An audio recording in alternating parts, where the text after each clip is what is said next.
sanggol ng alam ang karapat-dapat mamuno sa pangkat ng Hokage pagdating ng takdang panahon. Sanayin mo siya at turuan ang lahat ng iyong nalalaman.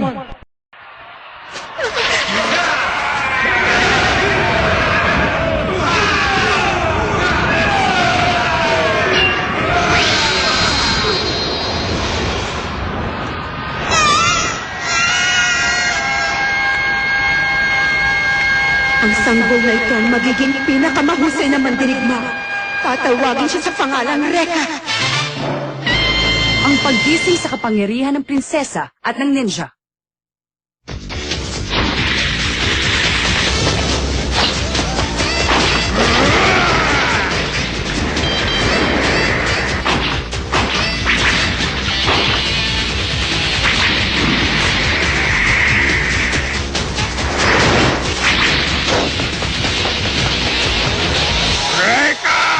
Bumaba ka dyan!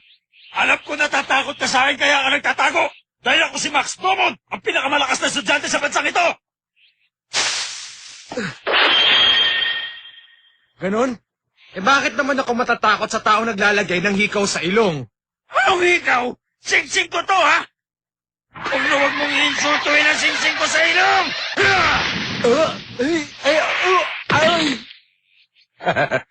Dapat talaga nung una pa lang naging alalay na kita.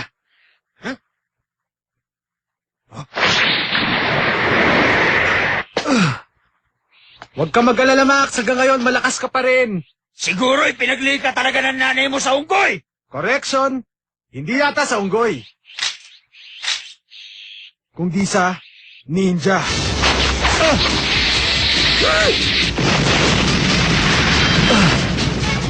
Unggoy ka talaga! Akala mo ba maluloko mo pa ako ulit? Hindi na!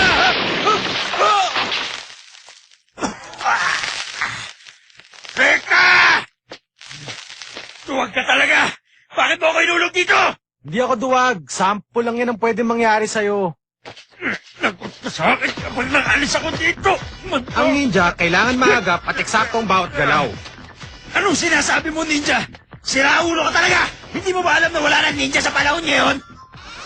Ano ka mo? Dapat nabuhay ka noong unang panahon para nakasama mo mga kapwa mo baliw! Teka! Ano gagawin mo dyan? Huwag mong iitin ang mga ninja. Ay! O paano? Pag nanalo ka na lang sa akin, pagsisilbihan kita bilang tapat na alagad at personal mong ninja. Babawi ako bukas! Makikita mo!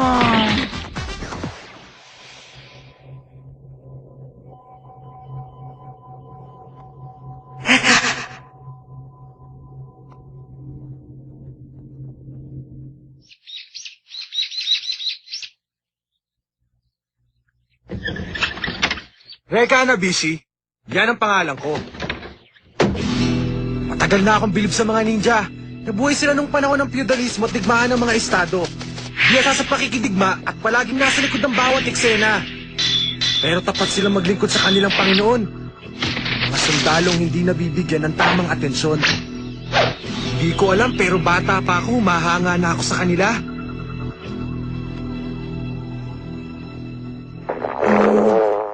Aray, gutom na ako. Tatay, hindi pa ba tayo kakain? Reka! Nandiyan ka na pala! Siya nga pala! Ang sakit-sakit na! Ang tigas ng ulo niyo eh! Sabi na huwag maninigarilyo habang gumagawa ng papot... Sorry nakalimutan ko eh. Di bale, di ko na uulitin. Sa labas ka na kumain. Nananghali na ako dahil nagugutom na ako. Isa pa, naubos na ang pagkain.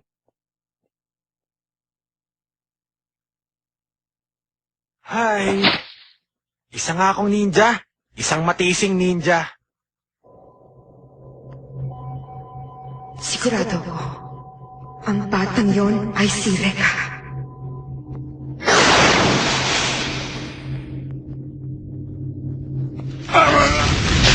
Awa niyo na! Tulungan niyo ako!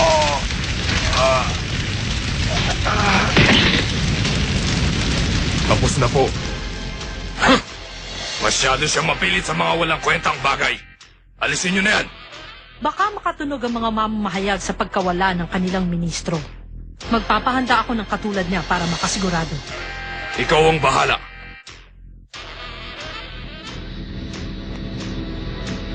Nakakaawa naman ang nilalang. Kahit na siya pa ang maging pinakamakapangyarihan, mawawala ang lahat sa oras ng kanyang kamatayan. Ayokong mangyari sa akin yun. Naintindihan ko ang ibig mong sabihin. 400 taon na rin ang lihim ng buhay na walang kamatayan. Ipinapangako ko na matutuklasan ko rin ang lihim na ito.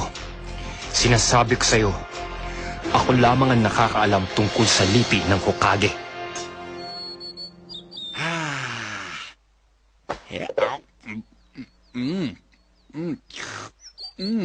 Good eats. O, dahan-dahan! Baka kayo madapa!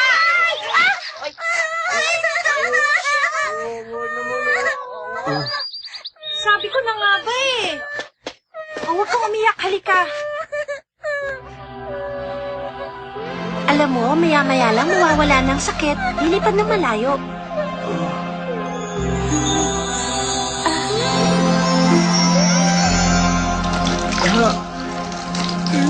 Ay! Wala na tuloy akong nakain!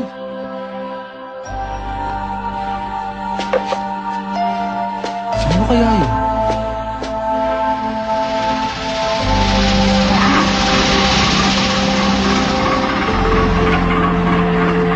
Teacher, tingnan niyo ang taas, oh. Bilisan na natin, delikado dito.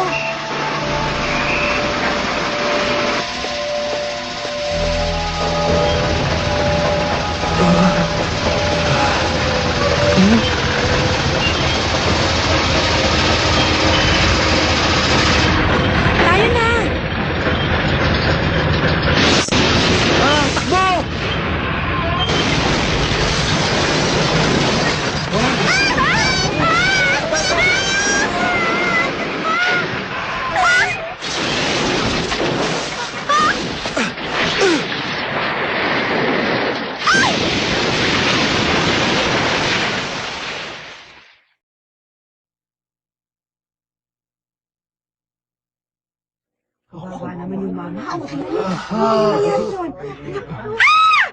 Tumawag kayo ng ambulansya. Ginoong Hanabishi, sumagot ka! Humihinga pa siya.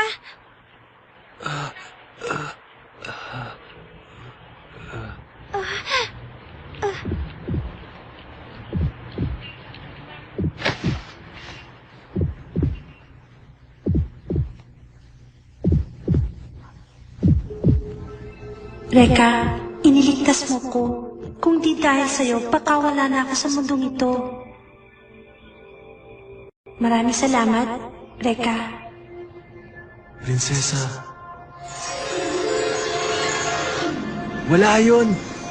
Sapat na sa akin ang iyong pasasalamat.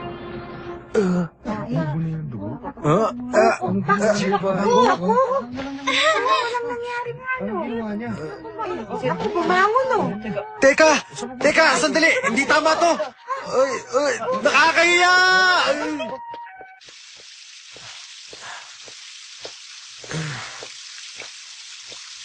Gusto kong pasalamatan ka sa ginawa mo kanina para sa amin, Ginoong Hanabishi. Teka, kilala ba kita? Ang pangalan ko ay Ana Yanagi. May problema? Wala. Kamukha ka lang nung prinsesa doon sa panaginip ko. Naku, may sugat ka pala.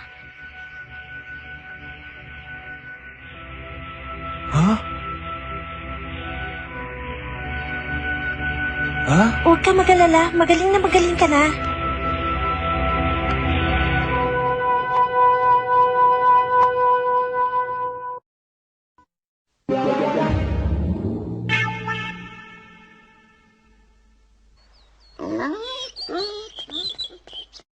Siguro nagtataka ka na, hindi ba? Ha? Medyo lang naman. Hindi ko rin alam kung bakit meron akong ganong klaseng kapangyarihan. Pero sikreto natin yun, ha? Baka pag nalaman ng ibang tao, sabihin nila mangkukulam ako. Nako, hindi lang yun. Pag nalaman ng ibang taong tungkol dyan, baka habulin ka nila buong maghapon. Nadumihan ko yata yung damit mo kanina. Okay lang yon. Ito talagang ginagamit ko pagkasama ko mga bata. Ha? Pareho tayo ng eskwelahan? Kaya naman pala. Alam mo pangalan ko. Tama? Ang totoo niyan, hindi ako masyadong lumalabas. Ngayon nga lang ako nakipag-usap sa taong hindi ko masyadong kilala. Kung ganon, mabuti pa sumama ka muna sa akin. Ha? May papakita ako sa'yo bilang pasasalamat.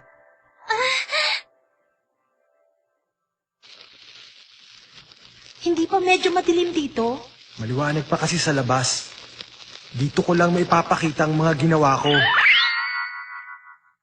Ang negosyo kasi ng tatay ko ay paggawa ng paputok. Etong gawa ko!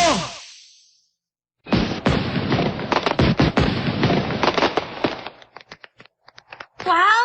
Ang ganda! Maganda. Ha? May sinasabi ka ba?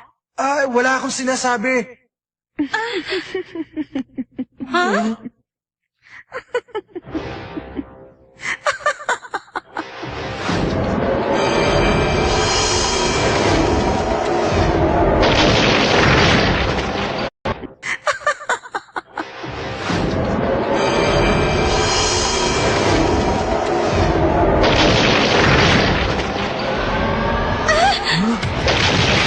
Tingnan mo yung sahig! Ano yan?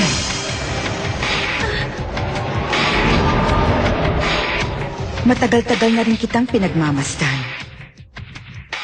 Sa loob ng kristal na ito. Teka, sino ka ba talaga? Ako si Emma Kagehoshi. Ano bang gusto mong mangyari? At bakit? Wala akong balak na takutin kayo. Ang nais ko lang ay makuha ang atensyon nyo dahil baka hindi kayo maniwala sa aking kwento.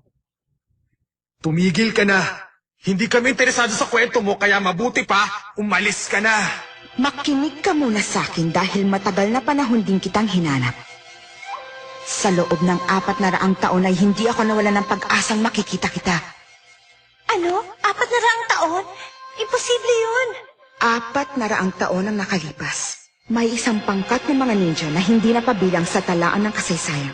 Hokage ang tawag sa kanila. Pinasya nilang wasakin ang bawat isa sa di malamang kadahilanan. Kabilang ka sa natirang buhay sa pangkat ng Hokage at dinala sa kasalukuyan sa pamamagitan ng paglalakbay sa iba't ibang lugar at panahon. Huh? Alam nyo, Ale, ang mabuti pa itigil nyo na ang kwento nyo kasi parang gawa-gawa nyo lang. Ipakita mo sa akin ang iyong nagliliyab na kamay. Nagliliyab? Oo. May kapangyarihan kang magliyab at bumaril ng apoy. At ang iyong kakayahan na yan ay minana mo pa sa mga ninja ng Hokage. Hindi ko talaga maintindihan ang sinasabi mo. Halika, umalis na tayo, Ana. Huwag mo nang ipagkaila. Masyado kang mapilit wala ka namang sinasabing matino.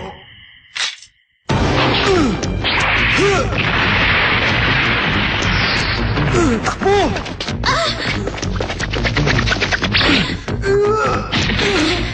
Reka! May sugat ka! Huwag mong pakita ang kapangyarihan mo. Pero malalim ang sugat mo! Okay lang ako. Kaya ko pa. Patawarin mo ko, pero hindi kita maaaring pakawalan. At pag giniit mo pa na hindi mo kayang bumaril ng apoy, sa pilitan kong ipagagawa sa'yo!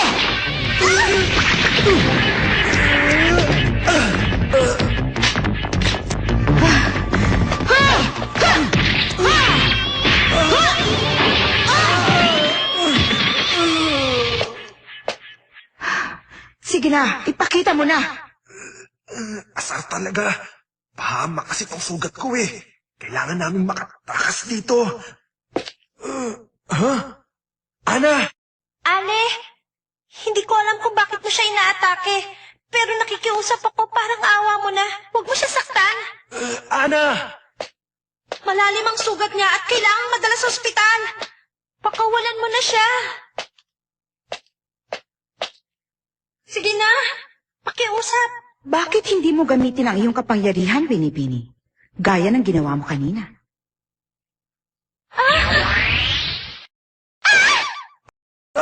Ana! Ana! Sorry ha, huwag mo na akong alalahanin. Tumakas ka na ngayon din. At iwan mo na ako. Ana! May sugat siya, pero inuuna pa niya akong gamutin. Kailangan may gawin ako para sa kanya.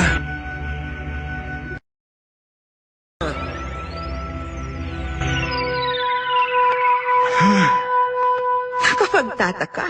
Hindi niya magamot ang kanyang sarili kahit na may kapangyarihan siyang manggamot. Dito ka muna. May tatapusin lang ako. Baka mahirapan ka sa binabalak mo. Huwag kang mayabang. Siguro, kailangan ko na siyang tapusin. Ha!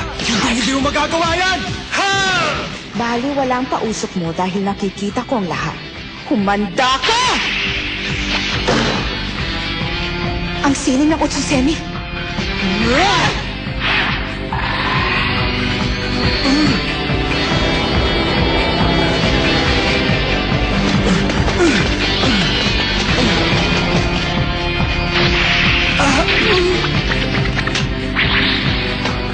Nasa dugo mo nga ang pagiging isang ninja. Pero nakakalungkot namang isiping hanggang dyan lang ang kaya mo. Ipakita mo na sa akin ang iyong kapangyarihan.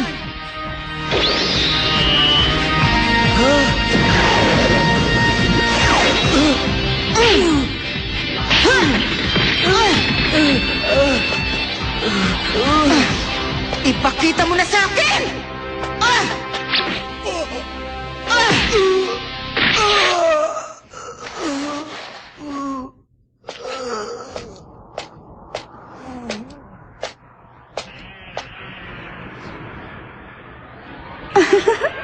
Tuluyan ko na kayang wakasan ang buhay ng iyong kaibigan. Wag! Wag! Wag!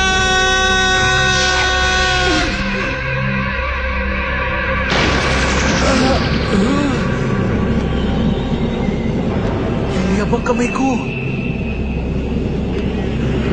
Sa wakas ay nagawa mo rin. Isa kang ang tunay na ninja na nagmula sa angkan ng Hokage.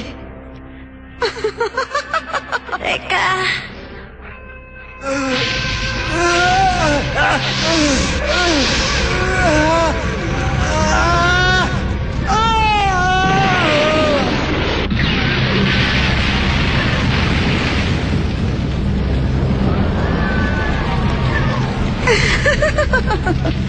Ang akala mo ba'y matatapos mo ko ng ganun kadali? Kung nais mo kong mapatay, ay kailangan mo pang lumakas.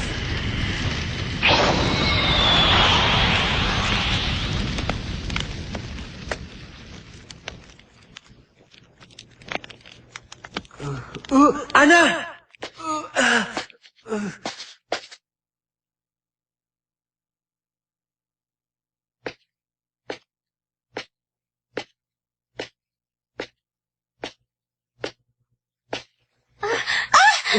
Gising ka na pala. Teka, magaling naman sugat mo? At saka nasa na siya? Okay na ako. Wala na rin yung ali. Prinsesa? Prinsesa? Oo, ikaw ang prinsesa at ako ang ninjang tagapagtanggol ng prinsesa. Hindi ako sanay tawaging prinsesa. Ganun talaga yon. Tagapagtanggol ng prinsesa ang ninja. Bakit? Masakit pa ba ang sugat mo? Hindi. Naiiyak lang ako sa kasiyahan. Hindi na naiiyak. Sinisipon din. Nagbuklod ang kapalaran ni Ana Yanagi at Reka Hanabishi upang masimulan ang digmaang umabot ng 400 taon. Magsisimula na rin ang kasaysayan ni Reka.